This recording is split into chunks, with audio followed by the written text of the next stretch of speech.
Hello, नमस्ते, नमस्कार, नमस्कारम, वणक्कम। अपने जियोपॉलिटिक्स चैनल पर आपके साथ मैं doctor Ajay Kumar Jha. Geopolitics today and tomorrow. मुझे लगता है कि मैं अपनी बात पर आगे बात करना शुरू करूं। आपसे एक बार रिक्वेस्ट कर लेता हूं कि अगर आपने मेरे इस चैनल को अब तक सब्सक्राइब नहीं किया है तो ज़रूर सब्सक्राइब कर लें। आगे बढ़ने से पहले सब्सक्राइब भी कर लें, लाइक भी कर लें और जो बेल बटन है उसे भी हिट कर दें कि जब भी मैं अपनी बातों को रखूं तो आपके पास पहुंचे। उसे शेयर भी करें, अपने मित्रों के बीच शेयर करें, अपने लोगों के बीच शेयर करें। आप जिन्हें चाहते हैं कि मेरी बातों से उन्हें भी फ़ायदा हो, उन सबों को आप शेयर करें। इसमें कोई कोताही न करें, आपका कोई नुकसान नहीं है और I only feel motivated, that's all. Thank you. तो आज का मेरा मसला जो है वो बड़ा ही सेंसिटिव है। मसला ये है कि हमारे 8 फॉर्मर नेवल ऑफिसर्स, उन्हें हम मिडिल ईस्ट के एक कंट्री ने वहाँ, बल्कि उस कंट्री में वहाँ उन्हें जासूसी के आरोप पर गिरफ्तार कर लिया गया। और जब गिरफ्तार किया गया तो इन लोगों को पिछले साल मतलब 23 में, अभी जस्ट जो कुछ महीने बीते हैं, वो अक्टूबर महीने में उन्हें निचली अदालत में फांसी की सज़ा दे दी गई। और ये काफ़ी बड़ा मसला था। बड़ा मसला निश्चित तौर पर इसलिए था कि एक तो फांसी की सज़ा हमारे फॉर्मर नेवल ऑफिसर्स को, भारत जैसे देश के लिए ये एक बड़ा ही एम्बेरसिंग था, क्योंकि भारत की जो इंटरनेशनल अभी जो सिचुएशन है, जिस तरह से भारत बढ़ रहा है और उसका पोजीशन काफ़ी इम्पॉर्टेंट होता जा रहा है ग्लोबल पॉलिटिक्स में, उसमें अगर कोई एक छोटा सा देश या बड़ा देश भी हो, कोई इशू नहीं उठता है। अगर वहाँ भी इस तरह के काम किए जाएंगे तो हमारे लिए एम्बेरसिंग होगा और ये बड़ी बात होगी। इसे हम तो निश्चित ही सीरियसली लेंगे। वही हुआ हमारे यहाँ, भारत सरकार ने इसे काफ़ी सीरियसली लिया। हमारे 8 फॉर्मर नेवल ऑफिसर्स थे, अलग अलग ग्रेड के नेवल ऑफिसर्स थे, सेलर से लेकर के काफ़ी सीनियर लेवल तक के थे। और उन्हें अलग अलग चार्जेस पर एक वहाँ एक कंपनी में, जिसे हम कह सकते, डेरा ग्लोबल एक कंपनी है वहाँ की, कोई फर्म कंपनी, दोहा जो वहाँ का कैपिटल है, वहाँ वो है। और फिर उन्हें इस चार्ज पर गिरफ्तार कर लिया। पूरा डिटेल्स वो सरकार के द्वारा उसे सामने नहीं लाया गया, क्योंकि ये मामला सेंसिटिव माना गया।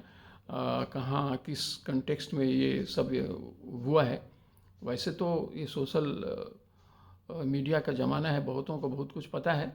हम में आप में से हो सकता है कि बहुत लोगों को कुछ जानकारी भी हो, परंतु चूंकि वो सरकार के द्वारा नहीं लाया गया, भारत सरकार ने भी उस पर तवज्जो नहीं दी कि ठीक है, आपने जो भी चार्ज रखे हैं वो आप अंदरूनी तौर पर उस पर डिस्कशंस हो जाएंगे, वो बाहर नहीं लाए जाएंगे। तो वो हुआ जो भी हुआ। और ये देश कौन सा है? कटार। आपको पता ही होगा, कटार एक छोटा सा कंट्री है मिडिल ईस्ट का। साइज़ के हिसाब से तो बहुत छोटा है, 10,500 स्क्वायर किलोमीटर से ज़्यादा बड़ा नहीं है, बल्कि छोटा ही आप कह सकते हैं, उससे थोड़ा छोटा ही है। आबादी भी इनकी करीब 26 लाख के 24 लाख के आसपास होगी। उसमें ज़्यादातर तो बाहर के ही लोग हैं। वहाँ के अपने लोग तो मुश्किल से 2.5-3 लाख लोग होंगे और बाकी तो सब बाहर एक्सपेट्रिएट्स हैं। उसमें भी भारत के लोग 8 साढ़े 8 लाख से ऊपर हैं, करीब करीब उतने तो हैं ही हैं। और उसमें सभी कम्युनिटी के लोग हैं, मुस्लिम्स हैं, हिंदू हैं और भी लोग हैं। और ये लोग वहाँ काम करते रहे, लंबे समय से काम कर रहे हैं। कटार के साथ हमारा काफ़ी अच्छा संबंध है। हमारा अच्छा संबंध कई वजहों से है, क्योंकि एक तो हमारा उनके साथ ट्रेड का रिश्ता है, और वैसे भी कटार की अपनी आमदनी जो कुछ भी है, जो भी रेवेन्यू है, उनके तेल और गैस से है। छोटा सा देश होने के बावजूद भी वैसे बाकी तो ये कंट्री बैरन है। वहाँ का जो कैपिटल है वो दोहा, 90% लोग तो राजधानी में ही रहते हैं। लेकिन और बाकी जो एरिया है वो उस तरह से कोई बहुत डेवलप भी नहीं है।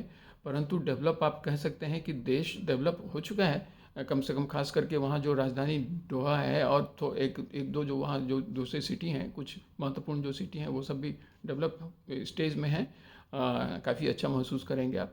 तो वो सब अपनी जगह पर है, लेकिन जो इंटरनेशनल पॉलिटिक्स में और ख़ास करके मिडल ईस्ट के कंटेक्स्ट में तो इनकी पकड़ बहुत मजबूत है। इसलिए भी मजबूत है कि वहाँ की सरकार अपने साइज़ के प्रोपोर्शन में काफ़ी बड़ा इन्फ्लुएंस रखती है अपने इर्द गिर्द के देशों पर और दूर दराज के देशों पर भी। एक तो उनका जो एक्सपोर्ट है ऑयल का, गैस का, वो भी उसमें महत्वपूर्ण रोल अदा करता है और भारत से वो नज़दीक है, इसलिए भारत के लिए भी उनके साथ रिलेशन एक लंबे समय से बना हुआ है, तो फ़ायदे का ही सौदा है हमारे लिए भी, उनके लिए भी।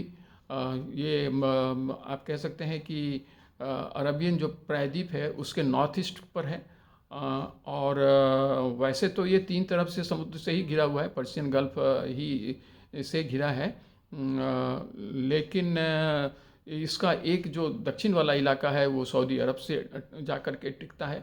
वैसे सऊदी अरब से इसके जो सी वाले एरिया हैं वो भी टकराते हैं, लेकिन ज़मीन का जो एक एरिया है वो तो मूलतः आप देखेंगे मैप पर तो आपको समझ में आ जाएगी बात कि ये इनका जोग्राफिकल पोजीशनिंग क्या है।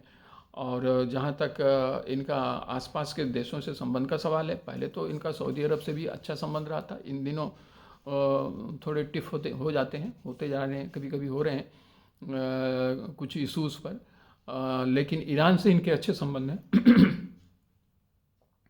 और अगर आप इंटरनेशनल पॉलिटिक्स में कहें तो वहाँ की जो सत्ता है वो एक अपनी पैठ कई वजहों से उसने बनाया हुआ है और उसमें एक तो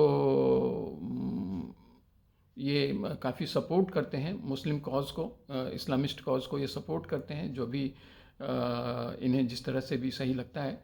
और दूसरा ये कि ये जो आपका जो मीडिया वाला अगर आप देखें तो अल जजीरा जो इनका एक न्यूज़ चैनल है उसने काफ़ी अपनी पकड़ बना ली है पूरे दुनिया में। इसका जो न्यूज़ चैनल है वो अपनी बातों को ये उसके माध्यम से भी कहते कहवाते हैं। यहाँ की सरकार एक तरह से आप कह सकते हैं कि वो वैसे तो राजसत्ता ही आप कह सकते हैं, जो अमीर हैं यहाँ के, जो अमीर कहलाते हैं, जो हेड हैं वो अमीर कहलाते हैं। और अभी जो हैं शेख तमीम बिन हमद साहब, ये वहाँ के हेड हैं। वैसे तो इनका अपना प्राइम मिनिस्टर भी है, अपना काउंसिल ऑफ मिनिस्टर्स भी है, वो सारे सिस्टम हैं जिस तरह से सरकारें काम करती हैं वो वहाँ भी है। और आप कह सकते हैं कि यहाँ थोड़ा वो हेरिडिटरी ही है, वैसे उससे कॉन्स्टिट्यूशनल जामा भी पहनाया जाता है, वो अलग इशू है। और जहाँ तक उनकी आबादी का सवाल है, कोर ग्रुप अगर उनके जो नेटिव हैं वो 2.5-3 लाख लोग ही तो हैं वहाँ, बाकी 8-8.5 लाख तो इंडियंस हैं और बाकी देशों के लोग हैं, उसमें बांग्लादेश भी है, इस साउथ एशिया के कुछ जो और छोटे और जो कंट्रीज़ हैं वहाँ से भी कुछ लोग वहाँ गए हुए हैं, काफ़ी लोग हैं। तो लेकिन सबसे बड़ी आबादी एक्सपैट्रिएट्स में इंडियंस की ही है, 8.5 लाख से ऊपर करीब इनकी आबादी है। जहाँ तक इनका अपना जो ग्लोबल स्टैंडिंग है वो तो मैंने आपको बताया ही, और काफ़ी रिच हैं, अपने लिहाज से काफ़ी रिच हैं और अपने संसाधनों का उपयोग ये देश विदेश में जिन्हें भी ये चाहते हैं कि वो उनके लिए उपयुक्त होगा वो उन्हें मदद भी पहुंचाते हैं, ऐसा भी वो करते हैं। और पैलेस्टाइन के साथ हैं, और पैलेस्टाइन के साथ हैं इस वजह से भी आप कह सकते हैं, या वैसे भी हमास को ये मानते हैं कि हमास पर जो कुछ भी हो रहा है वो गलत हो रहा है, तो उसका सपोर्ट करते हैं। और इस कुछ जो मुस्लिम कंट्री हैं उनके साथ इनके संबंध जितने अच्छे होने चाहिए तो उसमें सभी के साथ उतने अच्छे नहीं हैं, लेकिन हैं। ईरान के साथ तो बहुत ही अच्छे हैं, भारत के साथ भी अच्छे हैं। लेकिन इस बीच में यह जो घटना घट गई, अब इससे हमारे लिए काफ़ी एम्बेरसमेंट हो गया और उसे भारत सरकार ने डायरेक्टली खुद लिया, और यहाँ के मिनिस्ट्री ऑफ एक्सटर्नल अफेयर्स ने इन्हें जो इंडियन नेवी है उसे सपोर्ट करना शुरू किया।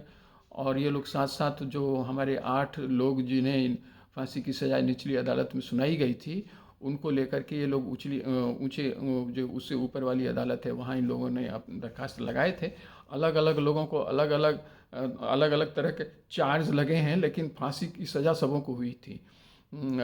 लेकिन इस बीच में दिसंबर में ही लास्ट में एक वाकया ये हुआ कि उनकी सज़ा को कम्यूट कर दिया गया, मतलब माफ़ी तो नहीं लेकिन रिड्यूस कर दिया गया। ये बहुत बड़ी बात हुई भारत सरकार के लिए, भारतवासियों के लिए, खुद वहाँ रहने वाले उतने सारे भारतीयों के लिए ये बहुत ही गौरव का दिन था और उत्साह का दिन था कि वहाँ की ऊपरी अदालत में फांसी की सज़ा को उन्होंने निरस्त कर दिया। लेकिन फांसी की सज़ा निरस्त हुई, अगली सज़ा अब उन्हें क्या मिलेगी इस पर अब अगली अदालतों में बातें रखी जाएंगी। उसमें फैमिली मेम्बर्स जो हैं वो लोग भी उसमें आगे बढ़ रहे हैं। उनके साथ साथ भारत की सरकार की जो एक्सटर्नल अफेयर्स मिनिस्ट्री है वो उन्हें सपोर्ट प्रोवाइड कर रही है। वो जो भी उन्हें कंसुलर एक्सेस के साथ साथ बाकी लीगल जो भी सपोर्ट दिया जा सकना संभव है वो किया जा रहा है। अब इससे भारत को काफ़ी हमारे हमारे सम्मान को जो ठेस लगी थी उसमें उसको उसको वो काफ़ी ज़बरदस्त तरीके से रिकवर भी हुआ है।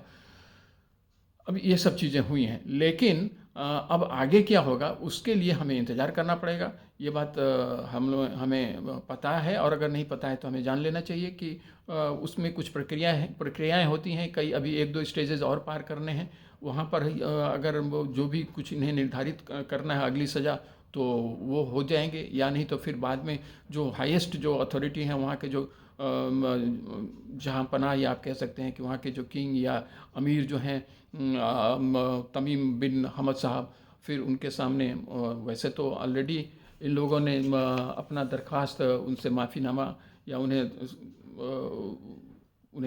बरी कर दिए जाने का दरख्वास्त किया है। लेकिन अब इस पर निर्णय अगर अदालतों में उस तरह से कुछ नहीं आया तो फिर उनके लेवल पर जाएगा। अगर अदालत के लेवल पर भी अगर ऐसा हो जाता है तो यहीं हो जाएगा। उसमें एक और बड़ी बात ये हो सकती है कि एक्सचेंज ऑफ जो इस तरह के जो सज़ा याफ्ता लोग हैं, अगर वहाँ की सज़ा अगर वहाँ उन्हें बरकरार ही रह जाती है किसी भी रूप में, तो फिर उन्हें उनके देश में, कटार में नहीं, उन्हें भारत में ला करके उस सज़ा की अवधि को पूरी करनी हो, ऐसी व्यवस्था भी हो सकती है। चूँकि इस तरह के एग्रीमेंट ऑलरेडी भारत ने कई देशों के साथ किए हैं, उसमें कटार के साथ भी किया हुआ है। इसलिए यह भी संभव है कि आने वाले समय में अगर इनकी सज़ा बहाल थोड़ी रह भी जाती है तो उनकी सज़ा भारत में पूरी हो, ऐसा हो सकता है। लेकिन हम उम्मीद करते हैं कि वहाँ की सरकार ज़रूर इस बात का ख्याल रखेगी, भारत के संबंध को देखते हुए, पुराने संबंध को देखते हुए, कि वो उनकी सज़ा संभवतः वहाँ वो नहीं वहीं माफ़ कर दे। हम उम्मीद करते हैं और आशा भी करते हैं, और ये दिन भी ज़रूर आएगा। लेकिन एक बात तो निश्चय इससे ये हुआ हमें देखने को कि हमारी जो शक्ति है अब उसमें भारत सरकार ने किस तरह से उसे ऑपरेट किया ये तो हमें नहीं पता, लोगों को भी पता नहीं होगा। लेकिन भारत की जो डिप्लोमेटिक जो मैनेवरिंग है, और जो भारत की जो डिप्लोमेटिक जो हैंडलिंग है, मैनेवरिंग से बेटर शब्द ये होगा हैंडलिंग, वह जो भारत ने किया वो उसने रंग लाया।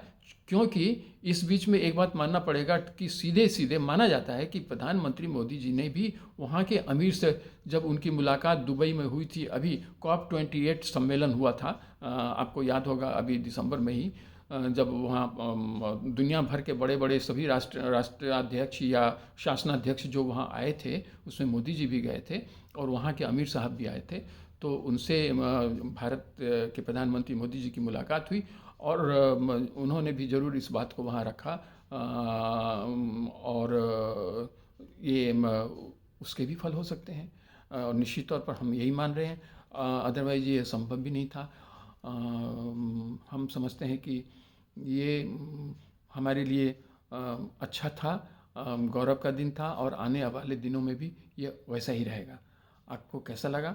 आप अपने विचार भी मेरे साथ शेयर करें। अगर आपको कुछ जानना है और तो आप मुझसे पूछ सकते हैं।